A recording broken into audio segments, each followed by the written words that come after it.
بسم اللہ الرحمن الرحیم۔ آپ دیکھ رہے ہیں آزادی نیوز ڈیجیٹل اور میں ہوں جاوید اقبال ہاشمی۔ آج کے ولاگ میں ہم آزاد کشمیر میں ہونے والے اہم واقعات پر بات کریں گے۔ گزشتہ 24 گھنٹے کے دوران رونما ہونے والے اہم واقعات میں قانون ساز اسمبلی کے اندر سابق وزیر اعظم راجہ فاروق قادر خان صاحب کا ایک خطاب ہے جس پر بہت دور تک بات چیت ہو رہی ہے۔ ان کے اس خطاب نے آزاد کشمیر کے سیاسی منظرنامے پر بہت گہرے اثرات مرتب کیے ہیں۔ جوائنٹ عوامی ایکشن کمیٹی کی رابطہ مہم جو ہے وہ تیزی کے ساتھ آگے بڑھ رہی ہے۔ آزاد کشمیر میں سرکاری ملازمتوں میں کوٹا کی خلاف ورزی اور سرکاری ملازمین کی جو تعلیمی اسناد ہیں، جعلی ڈگریاں، یہ ایک اساس معاملہ بن چکا ہے۔ سیاسی جماعتیں کی جو قیادت ہے وہ اہم ترین جو ایشوز ہیں، آزاد کشمیر کے عوامی معاملات ہیں، عوامی مسائل ہیں، ان پر بات چیت سے خوفزدہ ہے۔ پبلک اکاؤنٹس کمیٹی جو ہے نا وہ طویل عرصہ کے بعد بالآخر بن گئی ہے اور نوٹیفیکیشن جاری ہو گیا ہے۔ اس کے علاوہ الیکشن کمیشن میں جو تعیناتیوں کا معاملہ ہے وہ ہائی کورٹ میں زیر بحث ہے، زیر سماعت ہے۔ ان تمام معاملات پر ایک ایک کر کے بات کریں گے۔ سب سے پہلے راجہ فاروق قادر خان صاحب کی اسمبلی میں جو گفتگو ہے، جو ان کا خطاب ہے، اس پر بات کرتے ہیں۔ راجہ فاروق قادر خان صاحب جو ہیں وہ بات چیت کے معاملے میں انتہائی دبنگ اور بے باک گفتگو کرتے ہیں۔ قانون ساز اسمبلی کا جو اجلاس 5 اگست کو منعقد ہوا تھا، 5 اگست کے اجلاس میں دیگر لوگوں نے بھی گفتگو کیا، لیکن سابق وزیر اعظم راجہ فاروق قادر خان کی جو گفتگو ہے وہ انتہائی پر اثر اور انتہائی جرأت مندانہ اور موقع میل کے مطابق انہوں نے بات چیت کی ہے۔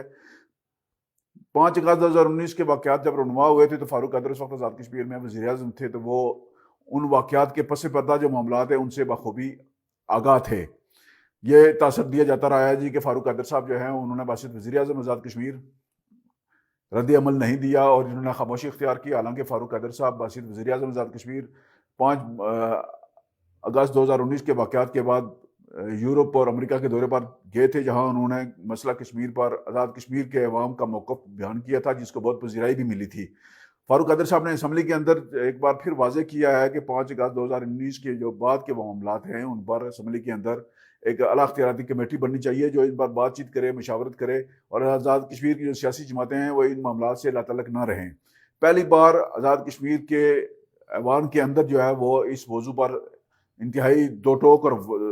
واضح بات کی گئی۔ فاروق قادر صاحب کی جو بات چیت ہے، جو خطاب ہے ان کا، وہ سوشل میڈیا پر بھی وائرل ہے، اور ان کے اس خطاب کی جو ریکارڈنگ ہے وہ تمام قومی سلامتی کے ذمہ داران کے پاس پہنچ چکی ہے، پاکستان میں بھی اور آزاد کشمیر کے اندر بھی۔ اور ان کے اس خطاب کو پہلی دفعہ جو ہے نا وہ اس انداز میں دیکھا گیا ہے کہ فاروق قادر واقعتاً آزاد کشمیر کے ایک مقبول ترین اور جرأتمند کشمیری رہنما ہیں، جو آزاد کشمیر کے منظرنامے پر ایک قومی لیڈر کی جو ایک کمی محسوس کی جا رہی تھی وہ فاروق قادر صاحب نے اپنے خطاب کے ذریعے پوری کی ہے۔ ان کے خطاب میں بہت سارے پیغامات بھی تھے اور بہت سارے تاریخی حقائق کو بھی انہوں نے بہت اچھے انداز میں بیان کیا ہے، اور سب سے بڑھ کر انہوں نے ان لوگوں کو واضح پیغام دیا ہے جو مہاجرین مقیم پاکستان کی جو 12 نشستیں ہیں ان کو ختم کرنے کے لیے اسمبلی کی طرف مارچ کرنا چاہتے ہیں یا اسمبلی پر قبضہ کرنا چاہتے ہیں، جن کی دھمکیاں روزانہ سوشل میڈیا پر وائرل ہو رہی ہیں۔ تو فاروق قادر صاحب نے واضح کیا ہے کہ ایسا ان کی لاش پر سے گزر کر ممکن ہے۔ اگر کسی نے قبضے کی کوشش کی تو اسمبلی کی سیڑھیوں پر ان کی لاش، فاروق قادر صاحب نے اپنی لاش کی بات کی ہے کہ ان کی لاش اسمبلی کی سیڑھیوں پر پہلے سے موجود ہوگی، ان کی لاش سے گزر کر ہی کسی کو اندر داخل ہونے کا موقع ملے گا۔ اس طرح کی گفتگو جو ہے نا وہ ایک واضح پیغام ہے ان عناصر کے لیے جو آزاد کشمیر کا جو جمہوری پارلیمانی نظام ہے، جو آزاد کشمیر کی جو حکومت ہے، جو ریاست جموں کشمیر کی نمائندہ حکومت ہے، ریاستی عوام کی نمائندہ حکومت ہے، اس حکومت کا جو سیٹ اپ ہے اس کو سبوتاج کرنے، اس کو ختم کرنے کے درپے ہیں۔ ان کے لیے فاروق قادر صاحب کا جو پیغام ہے، اصولی طور پر اس پیغام کو دیگر جماعتوں کی جانب سے بھی پذیرائی ملنی چاہیے تھی، اور فاروق قادر صاحب نے اپنے خطاب میں واضح طور پر مسلم لیگ نون اور پاکستان پیپلز پارٹی کی قیادت اور جو حکومت میں شامل تحریک انصاف کے منرفین ہیں ان کو بھی مخاطب کر کے کہا تھا کہ آپ اپنی پوزیشن واضح کریں۔ ابھی تک فاروق قادر صاحب کی اس بات کی تائید میں نہ تو مسلم لیگ نون نے کوئی بات کی ہے، مسلم لیگ نون کے صدر خاموش ہیں، بلکہ وہ نیلم ویلی چلے گئے ہیں۔ پاکستان پیپلز پارٹی کی جانب سے بھی کوئی واضح اور دو ٹوک پالیسی سامنے نہیں آئی ہے، اور سب سے بڑھ کر وہ لوگ جو سیاسی لوٹے جو اس وقت آزاد کشمیر میں اقتدار کے مزے لوٹ رہے ہیں وہ خاموش ہیں۔ ان کی نہ تو کوئی پارٹی ہے، نہ کوئی نظریہ ہے، نہ ہی کوئی جماعت ہے، اور آزاد کشمیر میں جو سیاسی خلیج اور سیاسی ابہام اور نظریاتی خلفشار اور انتشار موجود ہے وہ ان لوٹوں کی وجہ سے ہے۔ اور اب ان لوٹوں کے لیے بھی جو ہے نا وہ ایک موقع ہے کہ وہ اپنی پوزیشن واضح کریں، کیونکہ تحریک آزادی کشمیر سے کوئی بھی شخص آزاد کشمیر کا تعلق نہیں رہ سکتا، اور جو ممبران اسمبلی کے ایوان کے اندر بیٹھے ہوئے ہیں ان کے لیے یہ موقع ہے کہ وہ اپنے جو مسئلہ کشمیر پر اور 5/11/2019 کے بعد کے واقعات پر جو ان کی اپنی ذاتی رائے ہے، جو اپنی پالیسی ہے، اس کو بیان کریں تاکہ ایک متفقہ لائے عمل اختیار کیا جا سکے۔ اسی دوران جوائنٹ عوامی ایکشن کمیٹی کی جانب سے 29 ستمبر کو آزاد کشمیر میں لاک ڈاؤن کی جو کال دی گئی ہے، اس کے حوالے سے جوائنٹ عوامی ایکشن کمیٹی مختلف علاقوں میں رابطہ عوام مہم شروع کیے ہوئے ہے۔ چھوٹے چھوٹے پروگرام ہو رہے ہیں اور چھوٹے چھوٹے علاقوں کے مقامی جو عوامی ایکشن کمیٹیاں ہیں وہ اپنے مطالبات کے حق میں ہڑتالیں بھی کر رہی ہیں، اور ان ہڑتالوں میں عوام کی شرکت بھی ہو رہی ہے، لیکن حیران کن طور پر نہ تو انتظامیہ ان کو روک رہی ہے اور نہ ہی حکومت کی جانب سے مقامی ایکشن کمیٹیوں کے مطالبات کو نظر انداز کیا جا رہا ہے، اور نہ ہی ان کو کوئی اس طرح کے اس طرح سنجیدہ لیا جا رہا ہے کہ آنے والے وقت میں یہ کوئی بڑا مسئلہ پیدا کر سکتی ہے۔ حکومت کی اور انتظامیہ کی جو پراسرار خاموشی ہے اور یہ جو اندرون خانہ جو گٹ چھوڑ ہے، اس سے یہاں ہوتا ہے کہ حکومت چاہتی ہے کہ جوائنٹ عوامی ایکشن کمیٹی جو ہے وہ ایک بار پھر اس کو عوام کے اندر پذیرائی ملے اور ان کی جو کال ہے وہ کامیاب ہو، اور اگر حکومت ایسا چاہتی ہے تو پھر حکومت کو اس کی قیمت بھی چکانی پڑے گی۔ جوائنٹ عوامی ایکشن کمیٹی کو حکومتی سرپرستی سے ہٹ کر عوامی مطالبات کی حد تک محدود رہتے ہوئے سیاست سے بالا تر ہو کر، سیاسی معاملات سے الگ ہو کر اپنے جو بنیادی ان کا چارٹر آف ڈیمانڈ ہے اس کی طرف، اس پر عمل درآمد کے لیے اس کو منظور کروانے کے لیے آگے بڑھنا چاہیے۔ عوامی ایکشن کمیٹی کو جو پذیرائی ہے وہ بنیادی مسائل کی وجہ سے ہے، سیاست کی وجہ سے نہیں ہے۔ اگر عوامی ایکشن کمیٹی نے سیاست کی طرف بڑھنا ہے، جس طرح کہ یہ مطالبہ کیا جا رہا ہے کہ 12 سیٹیں ختم کی جائیں، تو یہ 12 سیٹیں ختم کرنے کا جو معاملہ ہے، یہ آزاد کشمیر کا جو نظام ہے، آزاد کشمیر کے اندر جو پارلیمانی جمہوری نظام ہے اور یہ جو ریاست جموں و کشمیر کی نمائندہ حکومت ہونے کا جو ایک تصور ہے، اس کو ختم کرنے کی درپردہ سازش ہے، اور یہ سازش جو ہے وہ اس کو بے نقاب ہونا چاہیے، اور آزاد کشمیر کی سیاسی جماعتوں کو بالخصوص اور جوائنٹ عوامی ایکشن کمیٹی کی جو قیادت ہے ان کو بالعموم ان معاملات میں ایک دفعہ پھر نظر ثانی کرنے کی ضرورت ہے، اور اپنی جو قومی ذمہ داریاں ہیں، ملی ذمہ داریاں ہیں، اس کا احساس کرتے ہوئے اپنی پالیسی پر، اپنے مطالبات پر نظر ثانی کرنے کی ضرورت ہے۔ کہیں ایسا نہ ہو کہ آزاد کشمیر کا یہ جو نظام ہے یہ سمیٹ دیا جائے، یہ ختم کر دیا جائے، تو پھر کل جو ہے نا آپ کے ہاتھ میں کچھ بھی نہیں بچے گا، اور اس کی ذمہ داری جو ہے نا ان لوگوں پر عائد ہوگی جو عوامی مسائل کی آڑ میں سیاست کرنے کے درپے ہیں۔ آزاد کشمیر کے اندر سرکاری ملازمتیں جو ہیں وہ کوٹا سسٹم کے تحت ملتی ہیں، ہر ضلع کا اپنا ایک کوٹا مقرر ہے آبادی کی بنیاد پر، اور اسی طرح مہاجرین کا کوٹا بھی ہے، جس میں جو پہلے 25% تھا، جس میں 6% کٹوتی کر کے 6% کوٹا جو ہے وہ مہاجرین 89 کے لیے رکھا گیا ہے، اور 19% کوٹا جو ہے وہ دے دیا گیا ہے مہاجرین مقیم پاکستان کو۔ جو کوٹا 89 کے مہاجرین کے لیے ہے، ان کی آبادی 40,000 سے زیادہ نہیں ہے، اور ان کے تقریباً 700-750 لوگ جو ہیں نا وہ آزاد کشمیر کے سرکاری اداروں میں ملازمت کر رہے ہیں، جن میں سے 150 کے قریب جو ہیں وہ آفیسر ہیں، اور باقی جو ہیں وہ دیگر اداروں میں غیر جدہ ملازمتیں کر رہے ہیں۔ زیادہ تر لوگ جو ہیں وہ محکمہ تعلیم میں ملازم ہیں۔ ان کا ڈیٹا بالکل موجود ہے، ریکارڈ دستیاب ہے، لیکن جو مہاجرین مقیم پاکستان کا جو 19% کوٹا ہے، ان کو اس کوٹے پر کون لوگ بھرتی شدہ ہیں، کن کن اداروں میں فرائض سر انجام دے رہے ہیں، اس کا کوئی ریکارڈ ابھی تک دستیاب نہیں ہے، اور بتایا جا رہا ہے کہ محکمہ سروسز کے پاس اس کا ریکارڈ ہوگا یا ہونا چاہیے، لیکن محکمہ سروسز کے جو ذمہ داران ہیں وہ اس ریکارڈ تک دسترس نہیں دے رہے۔ اس حوالے سے جب محکمہ سروسز کے ساتھ رابطہ کیا گیا ہے تو بتایا گیا ہے کہ وزیر داخلہ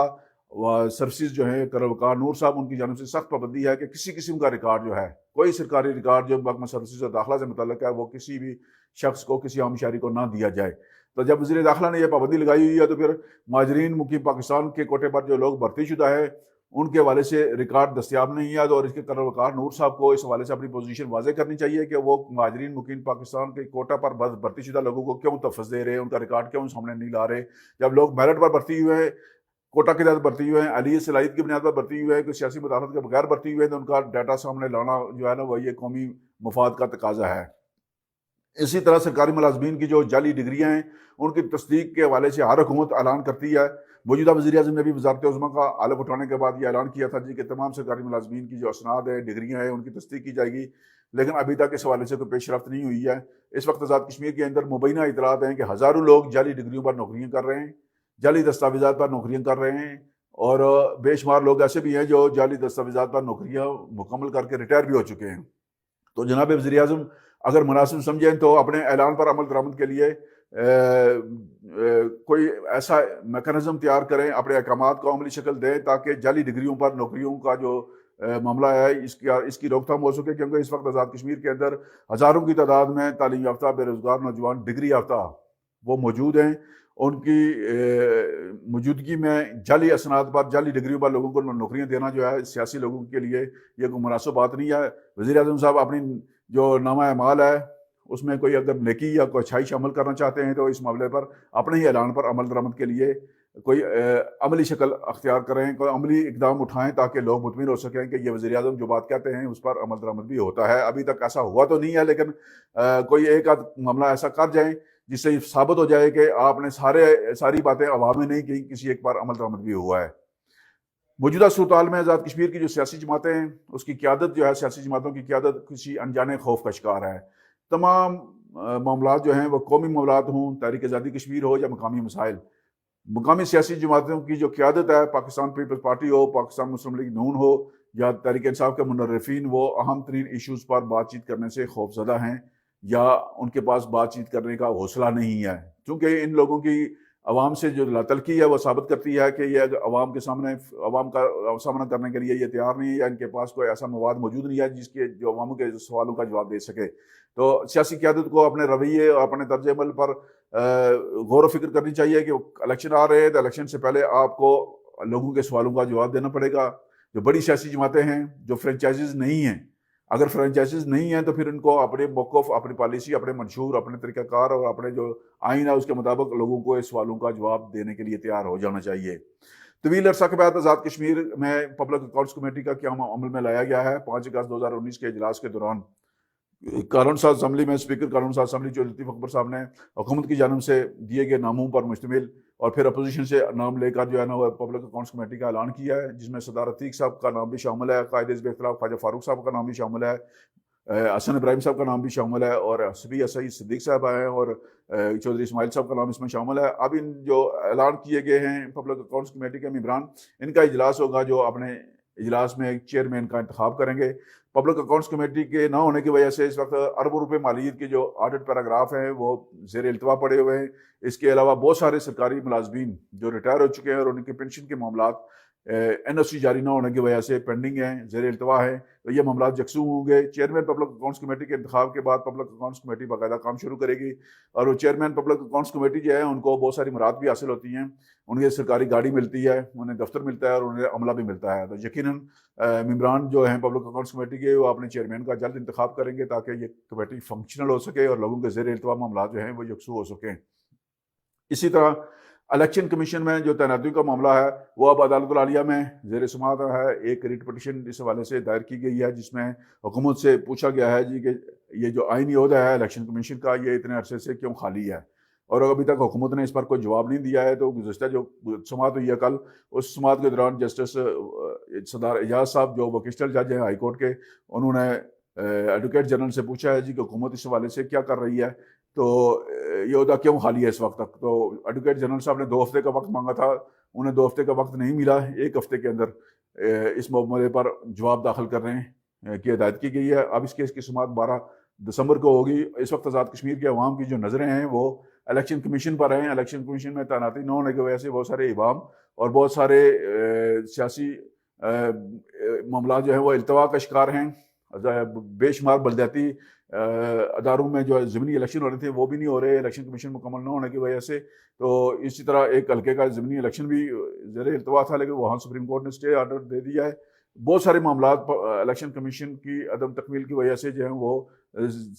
موضوع بحث ہیں۔ اگر الیکشن کمیشن مکمل ہو جاتا ہے تو اس کا مطلب یہ ہے کہ آزاد کشمیر کے اندر جو ہے وہ آئینی ادارے اپنی حدود کے اندر رہ کر کام کرنے کی طرف بڑھ سکتے ہیں، اور حکومت کو یہ خدشہ ہے کہ الیکشن کمیشن کی تکمیل کے بعد کسی بھی وقت جو ہے قبل از وقت انتخاب کا بگل نہ بچ جائے۔ حکومت الیکشن سے فرار اختیار کرنے کے لیے الیکشن کمیشن مکمل نہیں کر رہی۔ آئندہ کے لیے اتنا ہی، مزید معلومات کے لیے جڑے رہیے ہمارے ساتھ۔ بہت شکریہ۔